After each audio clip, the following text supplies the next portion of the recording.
Hello, and welcome to Lit by Moonlight, where it's not a phase to keep the noses of all of your enemies in one jar and let it sit there for a long time. I do it all the time. Like pickles. You good? Yeah, the nose juice tastes great today. Hello, everyone. My name is Umberlyn. And that's hot. My name's Caitlin, and I'm mentally unwell because of this show. I know. You don't have to tell me. I know. Yeah. Today we are talking about Season 1 of Our Flag Means Death, Episode 3, A Gentleman Pirate. Yay! Nah. Yay! So, Caitlin, how did the beginning of the episode treat you? It was fun. It was very fun. Well, wait, sorry. Backing up. The beginning of the episode, still fun. But we got the introduction kind of Blackbeard. And I just still really appreciate the fact that they never showed his face. Up until when they did. Because it was very fun. And sorry, I'm just thinking about the ending. No, but I really liked it, and I think it was a good hook into the rest of the episode to get you to keep watching, which is usually what they want you to do when they make television shows. So they want you to keep watching it. But it was really intriguing for me because of his interest in what Steed was doing and like why he's doing it and like how that might end up. I'm so rambling because I literally just have our prayers stuck in my head right now. It's just constant like in my head. No, but I really liked it. I liked seeing more of Blackbeard and Izzy's whole situation, and then also the beginning with Steed and Frenchie, where Steed's listing off all of the pirates with names, and then Frenchie's just like, "Oh, you're talking about yourself. Cool. I still can't write or read, so here's some pictures." Some very crudely drawn pictures. Yeah. And so, because I remember when I first watched that, I was like, wait, isn't Lucius the only one who can read? And then when they cut to the pictures, I was like, this is funny. This poor man. This is good. So I was having a great time. How did it treat you? Good. I feel like what I like about the very beginning of this episode is like, and honestly, this first couple of episodes where you see Blackbeard taking an interest in Steed in general is like, you don't really know why. Yeah. You're kind of just like, oh, like he thinks he's like maybe a threat, or like he just like wants to prey on him because he's easy prey. Yeah. Like it's really hard to tell. So going in, I was wondering like, oh, like how is Blackbeard going to cause trouble for the crew? Like, it seems like this could be like a villain for him. Yeah. And it really like is super interesting. It also provides, with this first couple of scenes comes the production of one of my favorite lines. Fucking Steed Bonnet. Stupid fucking Steed Bonnet. Yeah. Stupid fucking Steed Bonnet. Yeah. Like, that really gets me because, not just because I feel like, and I started to kind of hint at this last episode, but Con O'Neill is incredible. I feel like his delivery in pretty much every episode that he's in is just phenomenal. I just am so glad that it seems like he's really getting his flowers with this show. I've really enjoyed him in Chernobyl, and going back and watching Chernobyl after seeing this character makes his character in Chernobyl just like funnier. Like, it's not like, I don't want to reduce like all of his roles to this one role he's played, but like it's so funny. But when I look back, I'm like, God, what a calamity. Like, he's really something. He's really something. Yeah. And then also, I feel like I never noticed this, and I can't believe I never noticed this in past seasons. Yeah. But like, Taika Waititi has such a great voice. Yeah. Like, he's just got like a really low, deep voice. So when he first came on screen, I got, as they say in a lot of problematic true crime podcasts, full body chills. Full body chills. Yeah. I don't think I realized it was Taika Waititi when I first watched this. Yeah. Like, until the end of the episode, I was just like, Who that guy? Who that? It's like the only involvement I thought he had of the show was directing, because he directed the first episode. Right. And I was just like, oh, cool. And he's an executive producer. I was like, oh, that's cool. He's involved in that. I like all the rest of his stuff. I'll keep watching. Yeah, but he's not just an executive producer, and he's not just a director. He's a hottie. Cheers to that. Did you have a favorite part from episode 3, Caitlin? I had two. One that was my favorite part on like a rewatch, but my first one is Steed's entrance into Spanish Jackie's bar. Because it's just so theater kid of him to have. Not only did they like have this whole grand entrance, but they like rehearsed it too beforehand, and like him like mouthing all the words that Lucius is saying, and also just forcing Lucius to make this grand gesture to him, and just the like. I always it's one of the lines I always quote all the time is "Hi all." Hi all. It's such a good one. So good. It's so funny. I feel like it's just like so Steed to like come in and just start rhyming and have like this whole like basically monologue to introduce himself. Yeah.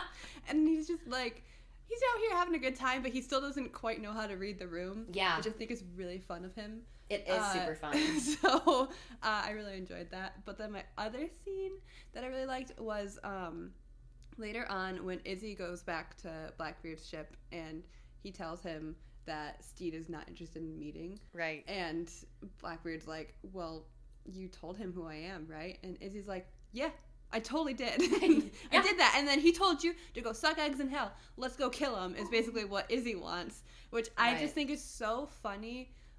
Because it's just a complete lie. Yeah. He never once, like, said Blackbeard's name at all. He just said, my captain wants a word with you. Right. And I just think that the consequences of those actions are really funny for him. They are, because he's trying to reduce things. He's already jumping the gun, he's like, all right, let's get this over with. I don't know why we're up after this guy, but this is stupid. Yeah. And it just keeps blowing up in his face. He creates his own problems, and it's so funny. He's so stressed. He's so stressed. Was that your hook too? Yeah, I kind of was. Like, well, my hook was more of, like, getting to know more about Blackbeard, but I also just liked the introduction of Spanish Jackie and I can't remember his name, but Fred Armisen. So I think having Fred Armisen and Leslie Jones in it was also, I remember watching going like, hey, I know them. Yeah. So, like, I thought it was cool they were in this. Like, I didn't expect, like, any, like, not that, like, Rhys Darby isn't a big name, or Con O'Neill, or Taika Waititi, but, like, bigger names, like, to me, that I see often, like, Fred Armisen and Leslie Jones are obviously huge in SNL. Right. And I watch a lot of, like, Fred Armisen stuff, too. So, like, I was like, oh, hey, I know these people. Like, I'm familiar with them. I wasn't expecting them to show up in this show. So I thought that was really cool. It's funny to me because I heard somewhere, I don't remember where, it might have even been like a post online or something. Yeah. That Fred Armisen will just do anything. Like if you give him a gig, he'll just do it. Like yeah, I mean that tracks. I've seen like pictures of him like DJing under a highway in LA. Like I saw that too. I feel like that. It must have been something like that, but. Like, that just makes it all the more funny because now, and it's super common now, and I'm going to be so specific in a second here, so you think I'm going to say something, it's super common for people to have celebrity, it's super common for Fred Armisen to show up. It is. Is what I'm trying to say. Like in Wednesday. Yeah. Yeah, which also he slayed to be so great. To be so for 10 real. out of 10. But like, except I had to keep asking myself, is that Fred Armisen? Yeah. But it worked. He worked that character, and honestly, and here too, like, he's probably going to be one of the characters that sticks out for me when we talk about that later because he just kind of like brings this energy to this episode that is so weird, and his delivery is so funny. Yeah. And I don't know why it's funny. It just is. It just is. He just, I mean, it reminds me like a lot. I've ever seen Portlandia, but like he, in that show, I don't know how, but he always just like lands everything in a way that I don't think I personally would have. Like, it's like a very specific thing too. It's like how Chris Fleming talks. It's super niche, yeah. It's super niche but super funny. So I really appreciated him being in this episode. It was fun. I have to say, I think my favorite part. This is a hard one, but I think anything involving Spanish Jackie really got me going. I love her. Because she just has such, like, I think Leslie Jones, first of all, is amazing. Like, if you've ever saw her bits on Weekend Update, she's so funny. She's like, the best. She's another person that just lands every line and, like, just does a great job. I really hope we see more of her in season 2. I do too. I really do, because I feel like this was one of the best roles I've seen Leslie Jones in. Because I felt like more of, like, not that, like, she isn't funny, but just, like, the fact that has, like, her own character. And it's not just, like, Leslie Jones. Like, I want to see her more as a character actor. Exactly. She's so good. She's so funny. But that wasn't my favorite part. Okay. So I feel like usually I start these episodes by kind of sharing where we are. So this episode, the crew has gone to the Republic of Pirates to hopefully sell their remaining English hostage, and in the process they encounter some hijinks. For example, Jim meeting Spanish Jackie, who they killed one of the husbands of one of Jackie's 20 husbands, 19 now. R.I.P. R.I.P. that husband. R.I.P. to Jackie's 20th husband. You would have loved Taylor Swift's Midnights. Yes. So, why? I don't think I have to explain myself. Who doesn't? So ultimately, one of Jackie's husbands is played by Fred Armisen, and Fred Armisen is like, hey, I know somebody who'd like to buy this guy, take them to a Spanish warship, where it turns out the Spanish army is. Steve gets captured, gets the knife turned in his poor little body, and is set up to be hanged, only for none other than Blackbeard himself to swoop in, which is the big reveal, and why I'm wearing my Kraken earrings today. Woo, zoom in. We briefly turn into like a home shopping network. Yeah. You can get these. You do the thing where like you hold it up to like the best look. ASMR. No. Just for you. It's giving nothing. Give us nothing. But that had to be my favorite scene where they first meet each other. I want to say, you know what, I want to say lay eyes on each other, but it doesn't feel like it's time to insert that type of language yet. But though, yes, it does. Because, again, I think that the music editors for this show do a phenomenal job of bringing in music that I think is kind of niche, but also works so well. Yes. Not to say the Beach Boys is niche. Sorry, Mom and Dad. But, like, when our prayer starts and they both look at each other, I forgot. I forgot. Yeah. It's a lot. It's like, it truly is like, it's angelic. It's like love at first sight, you know? Even if it was platonic, like, let's say it is, I feel like it's like, if we didn't know each other and we saw each other one day, I feel like that song would play. And now we have a podcast, you know? Yay! But, like, I think there's just, it's like a really defining moment in the show. I feel like for me, it's kind of where the show kind of flips on its side. Yeah, 100%. And shows you something a little different. Because I feel like in that moment, you can see a connection in a way. Cause it's this one person who has such a big name in piracy. Right. Who Steed maybe isn't necessarily trying to emulate, but like he wants to be like that. Yeah. Like maybe not exactly the same, but like he wants that legacy. Yeah. And for them to finally meet, it definitely is a turning point for this series, because you're like, oh, what's this? What's gonna happen here? Yeah. Because it doesn't at all seem threatening at all. Like I feel like up until this point, you're led to believe that Blackbeard is here to mess things up for the revenge and Steed and everything. Right. But, like, he ultimately saves him, and then he just looks so intrigued by him. And, like, he's already so intrigued by him throughout, like in the beginning when he's just like, he knows who I am, and still he said no. Doesn't. Yeah, it's humbling. Gotta meet this guy. Yeah. like he's just like, okay, this hasn't happened before. Yeah. What's going on? So it's new. It's so new, and that's what I love about that scene as well. Yeah. It's got everything. It's got everything. So, did you have any, like, favorite quotes? I have a lot of them, as per usual, but what? But, like, but to that point, I want to acknowledge that this episode, I think, is, like, if the first episode was just kind of showing us who these people are, if the second episode was just, like, leaning a lot on jokes, this one's leaning a lot on, like, banger lines. It really is, although a lot of my selection is just comedic lines. Yeah. Like I wrote down, check out this fabulous booty I'm walking. Yeah. Because I think it's funny. Yeah. And also it's just one of those like quotable quotes of It just is. like, man for sale. Man for Sale is another one, yeah. Well sussed is a good one. Yep, I've got that on my list. One of my favorites also comes from Lucius when Steed walks in on him, Jim, and Oluwande, and they were all fighting, but he's all sweaty because he was locked in a crate because of Jim. Yeah. And Steed goes, why are you so sweaty? And he's like, we were exercising because we want our bodies to be smaller. Everything's fine. Yeah. Yeah. Just the delivery. So, the delivery is great. We could have made magic. We could have made good magic. one, That's which a good one. if I remember correctly, was improvised by the actor who plays that guy. Iconic, truly.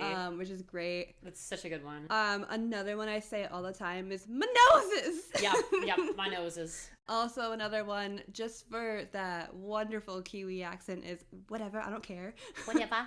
Yeah. I don't care. Yeah. I feel kind of bad. She's not going to use accent, but no. But it's about how he says it. Whatever. I don't care. I deeply appreciate it, truly. Yeah, I think Hi-Ol is definitely another one of mine. Yeah. And I wrote down pretty much all of yours. Another one that gets me, I think it's Frenchie that says it's a bit gentrified, but it's still the Republic of Pirates. Yeah. I'm sorry, that's so funny. It is like, so funny. My question is like, how is it gentrified? Yeah. Are there like high rises there now? There's like a coffee shop where they sell like. There's a gift shop apparently. Yeah, there's a gift shop. That's right. Are they selling like matcha lattes? Like that's so funny to me. So good. There's some nice crispy bits there. Yep. That's a good one. Again, the cannibalism from Buttons. The cannibalism. Iconic. That could be bad for the general vibe around here. Yep. It's such a funny. I think one of my favorite lines are the ones where it's like they're clearly like in a different. It's like the 1700s, 1600s. It's like it's a bit anachronistic, which I really like. It is. It's like, oh, by the way, it could be bad for the general vibe around here. Yeah. Speaking of bad vibes. Yeah. And I think that's my favorite niche is like when you have something set in like like decades and decades ago, but you use like modern lingo. I don't know why. That's it's funny great. to me. I think it's funny. It's so funny. It's like if you saw somebody in like in a full Victorian garb and they were just like, haha, bitches. I don't know. All of a sudden, I forgot every phrase that Gen Z has ever made up. Well, I immediately went to the Netflix's Persuasion and how horrible of an example that was for that. But like, if you're doing it comedically, it's fine. But if you're trying to adapt Jane Austen, if you're trying to be, don't. It's because there's a difference between making jokes about the modern, like with modern language, and just trying really hard to be relevant. Like, because one's kind of quirky and fun, and the other's like quirky in a bad way. Quirky in like I'm quirky way, you know. So no. The drinks are on us when Steed says that, and then Lucius gets splashed with wine. That gets me. Like, that's hilarious. And then, of course, this one's got to be my favorite. Oh, no. Okay, I got two. Nope, I've got three. Okay. Actually, Go Suck Eggs in Hell is such a ride. Yeah. It's so funny. Like, I use it all the time. Whenever something happens to me in life, I say it. I'm like, go suck eggs. Like, you know. Yeah. I'm going to say, I can't even say it again. Well, I've got bad news for you, genital pirate. Yeah. So funny. Like, Leslie's delivery. And then, of course, Kick Rocks Freak. Kick Rocks Freak. That's also hilarious. That's, like, right up there with, like, Eat Glass. Yeah. Like, that's so funny. It is like, good. I say whoever writes these, like, I don't know. Like, I'm not fully invested in this. But I just think that the care that's put into writing something like this, it's just, like, everything's so fucking funny. Yeah. Yeah. It's good. I thought of another one that I really liked. When they're trying to figure out what to do with the remaining hostage, and they mention the Republic of Pirates, and Buttons like monologues about it and how like dark of a place of it is, whatever. But he like kind of turns off to the side and like says this all, and then Steve just goes, "Well, one can only assume that he's talking to us. If in that case, wow, wow." Like, I think that's so funny because it's almost like it's not like a fourth wall break per se, but it's like clearly like one of those moments where like in like another show it'd be like this person is monologuing and it's deep and no one would usually acknowledge it. They would probably just cut to the next scene. Right. Whereas Steve genuinely asked a question and Buttons decided to make it all deep and dramatic. Yeah. And it's like, cool, noted. Right. Like, let's go. Exactly. I think Actually, maybe I have a game for us. I think what I like about this show so much, and that I think we're kind of acknowledging here, is that the comedy is its own genre. Yeah. It's its but it's its own unique genre. Yeah. And by that I mean there's something very non-Marvel movie about it. Thank God. And what I want us to do is to look back on how things could have been, and how grateful we are that it's not that way by revisiting some of those niches. Yeah. So even if it takes a while, I want us to sit here and go back and forth. And just come up with niche things that happen in Marvel movies as jokes until we run out. And whoever stops first loses. Okay. I'm going to start. Okay. All right. So all you have to do is take the jibber jabber and move it into the flux capacitor. English, please. Oh my God. I can't stand this guy. He's right behind me, isn't he? This is hard. It's hard, isn't it? Yeah. It's hard. Where have you two been? The school. The gym. School. We went to school and then the gym. Yeah. No one would know. Okay, sounds good. Something where somebody's boobs come out and fall into someone else's face. Yeah. That happens a lot. It happens a lot. I genuinely don't remember a single thing from a Marvel movie. I thought that was going to be a quote. Like you were saying that's something that happens. I wouldn't be surprised. No, I genuinely don't. Like it's all like just a big mesh. That's the problem. After a while, it just feels like you're throwing Toys R Us toys into a bag and shaking it around and then throwing it at the American public. This is a Marvel movie and it's actually really well written. Yes, gratitude. Moment of gratitude. What are your standout characters? Do you have any standout characters in this episode? Yeah, Lucius was so funny to watch in this episode. I mean, like, I know it's the obvious choice, but, like, even just watching him in the background of scenes, his facial expressions are so funny. When when they learn that they're drinking out of the nose jar, and he's just consistently in the background during Steed and Izzy's conversation, just going... Yeah, just spitting and gagging, spitting, and then just, like, the constant worry, and then just, like... him just being like, I do not want to be here, don't make me go. Yeah. And when Steed's like, when they find out like Spanish Jackie's place is like a little bit scary, and he's just like, a little bit scary, I'm just gonna go back to the ship then. Yes. Like, I'm not gonna do that. His delivery of like, please help me and welcoming. One of my favorites. Yes. So good. I love that we find out that he was a pickpocket. Or he was a pickpocket at one point. I hope that comes back again. I do too, because he, you see him, I didn't catch it like the first time watching it, but like I remember when I finally saw him like slip past Spanish Jackie and like grab the knife. Right. And give it back to Jim. And then when he's just like, I used to be a pickpocket back in the day. It was not cute. And I also just like his awareness of like, of Jim, and like when he like he knocks on Oluwande's and Jim's door, and he's just like, hi guys, hi man and lady, or man and person, he's trying to just say the right thing. Yeah, he doesn't know yet. Yeah. And I also just like that when Jim kisses him, he's just like, wouldn't it be weird if I was suddenly into Jim? I know. He's just like so into it. I love that the tone he uses too, because it's definitely one of those mischievous tones, and you're kind of like, you're like out at a bar and you've had too many drinks, and you look at your friend and you're like, should we kiss right now? Yeah, like would it be weird? It's one of those little mischievous things. Yeah. I love it. Yeah. He's just he was just so fun to watch, because he was also like in complete distress, but also so done with Steed. Yeah. Like at one point, like when Steed was just like, balls for days, and Lucius is just looking at him like, yeah, like, are you kidding sir, me? Like, you come on. So good. What was yours? I love Lucius. I think I really think it's a tie for me between Spanish Jackie and her 19th husband. I feel like Fred Armisen and Leslie Jones, as I said before, kind of like gave their all to this episode. Yeah. They both just, even if they were one-off characters, kind of, they really stuck out to me, like to the point where when they came back again later in the season, I really looked forward to seeing them again. Yeah. And I will kill someone for more Spanish Jackie. Yeah. Anyone. And then, even though he didn't say much, but I don't think he had to, in this episode, I think Blackbeard really put his whole pussy into his like one scene. Put his whole blissy, I don't know, because there's just like a general aura First of all, my question is one of two questions I have so far in terms of like not in terms of continuity so much, but like the logistics. First of all, how do you think who blew the smoke rings, or were they CGI'd, or does he actually know how to do that?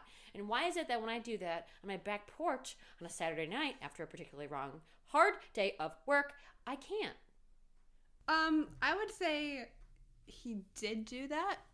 I wouldn't put it past him to be able to. You might just need to practice. I guess I'll try again then. And then the second one is not so much related to this episode, but like the first episode when Steed is reading to the crew at night. Yeah. The seagull is perched on Buttons' head. How do you train a seagull to do that? I don't know, because I thought you were just like, how did he do that? I'm like, well, he's a trained seagull. I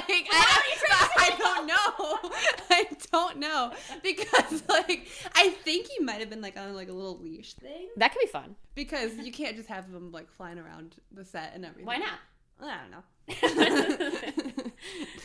But, like, I don't know. If anyone happens to be a seagull trainer, please let us know in the comments. I want to know. I could probably Google it, but nah. Imagine that being your job. You just get up every morning, you're like, honey, I gotta go back to set. I gotta train that seagull. Maybe there's like a McDonald's fry, like secretly hidden. They do go bongo bango for those, don't they? They do. I just made up that adjective. Bingo boingo. No, bongo bango. Oh, we changed it. We changed it. Keep up. I'm gonna get fired. Oh, also, and this is just like a honorable mention. One of the reasons that I think Fred Armisen won me over is when Jim spits on him. And he goes, I'm actually super into that, so thanks. Like, the delivery is so spot on. I also like, she's Spanish Jackie. The love of my life. Like, it's so dramatic. What the fuck? Because also, like, Jackie probably thinks of him as just, like, one of her 19 Yeah, husbands. like, she does not give a shit about him, but he's just like, that's the love of my life. My girl. It's like the definition of, like, girl who's not super into her boyfriend and guy who's, like, obsessed. So it's very funny. It's great. It makes me laugh. Caitlin, I know we kind of got into this already, but I think it's worth it to rehash. Wow. How did the end treat you?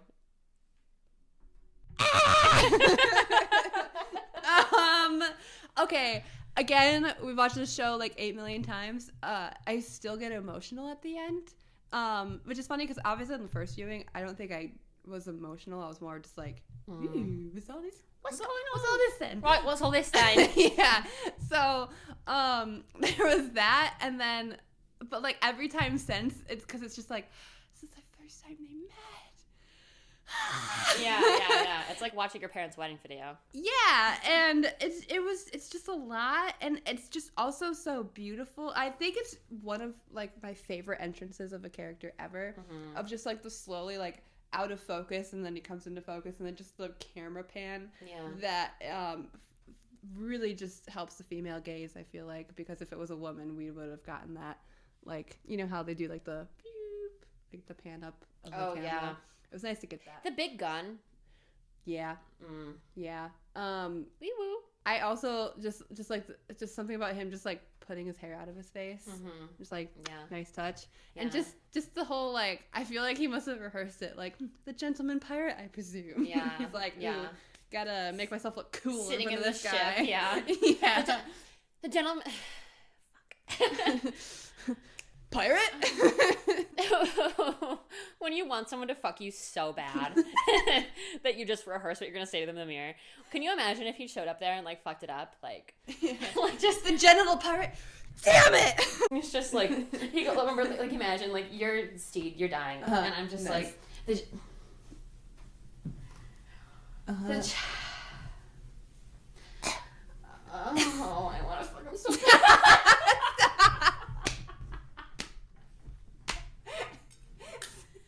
Cheers, my dears. Steve's just like, I'm hallucinating. He used his, like, Steve's new title, the Gentleman Pirate. Yeah. And Steve was just like, you've heard of me. Yeah, that's super validating. Yeah, and hot. Yeah, and like I think one of my favorite parts of the scene is like right when our prayer kicks in, like you see Steed smile. Like this man got gut stabbed and hanged, right? And he's just like, this is the greatest day of my fucking life. Yeah, the pleasure in his face. I get it. What I will say is there's a part of me that's surprised that there's like a slow burn element of their dynamic. Yeah. Because if that happened to me, I'd be climbing that man like a tree so fast. It doesn't matter what state I'm in. It doesn't matter if I'd just been nearly asphyxiated to death. I'd be up there like Zaboomafoo, okay? Like, what are you talking about? You mean to tell me you just lie there and smiled? Get help! Like, talk about big dick energy to just lie there on the ground and not want to literally get up there. Not like, talk about a nice ladder. Like, hello? Woo! Zooey mama! Yeah, valid point. So, I think just for the sake of us going to bed at a normal time, we can close our episode. That's a thing. I've been watching way too much Moves by Nicole. I think we can end with our tier list. Yeah, let's go. Tell us the tiers. All right, once again, top tier. I ate all my house's drywall and the accompanying nails. Mentally ill, affectionate. Neutral, like my pH levels. Made me mentally ill, foreboding. And then Riverdale Core. Riverdale Core. Where'd you rate it? This one's hard for me because I do think it's like really unique and fun. Yeah. But I don't know, like it doesn't make my breasts tighten the way that okay, Sarah J. Maas. the way that other things in my life have. So I'm gonna say that this one made me mentally ill, foreboding. Ooh, really? Ooh. Not because I didn't like it. Okay. But just because when I think about our prayer, I am at danger of spontaneously combusting. It's not like a fun mentally ill, you know? I will say, like, this is my pitch. It's not a fun mentally ill. Like, there's later episodes where I'm like, wait, I'm having a great time. Tears on my face. This one's more like, ooh, I feel cursed. I feel like a sea witch cursed me. And I feel sick to my stomach. Yeah. So. Nice. Après vous? I was gonna say mentally ill, affectionate, and I think I'll stick with it because, that's okay, yeah. like, for the same reasons that you're mentally ill, foreboding. Yeah. But I just think it's funny. Yeah. To go around your house going, ah! It's like everyone needs like a guttural scream sometimes, and that's mine. Because I think there's some episodes that later on that make me feel like mentally ill, foreboding. Yeah. And like the oh god like way where this one is just like here we go. Like, it's starting, so it's like the beginning of everything. Yeah. And that's what I look forward to. Me too. And so I love watching people's like first meeting like after having already seen everything. Right. And that's why it's mentally ill, affectionate for me. Can I tell you why I feel the way I do? I'm not trying to convince you. I respect your opinion. Okay. But simply because I didn't earlier. I don't think. But there's two key parts of this that make me feel that way. The first is the how the camera circles when Steed is getting is like asphyxiating. Yeah. The second is a part of that, and that's how he flashes back to Mary and the children. And in that specific scene, he moves further away from them, like the table lengthens. Which really fucks me up a little bit. It's like because there's a wide zoom that happens, and when the wide zoom happens, it makes him look further away. Like he's panning out. You know what I mean? And it's almost like him dying, which is very sad and does make me feel like I could maybe die. Maybe this just makes me mentally ill. Maybe it's a neutral feeling. You know, we all have different mental illness feelings in our tummies, so I think it's okay. Earlier, before we recorded, recorded, we were both doing something separate, and like I asked a question and she answered, and there was a pause, and we both immediately just went, ah! So we're doing great. So good. So good. Yeah, definitely don't need to go talk to my therapist, Dana, about this one. Hey, before we wrap up, should we check in with our damned man? Do you think he'll make an appearance this episode? I sure hope so. Gosh, there he is. He looked up like, oh no. Maybe in the same way that this is a Blackbeard reveal, this is also the reveal it's of a the damned man. All right, it's time for the big reveal. Bus driver, move that bus. Yay! He's trying to kill me back here. I wonder why. Yeah, he's damned all right. Yeah. He hates us. Anyway, that was our damned Manny. That's our damned Manny. Thank you for tuning in to this week for episode 3 of Our Flag Means Death. Tune in next week when we review A Discomfort in a Married State.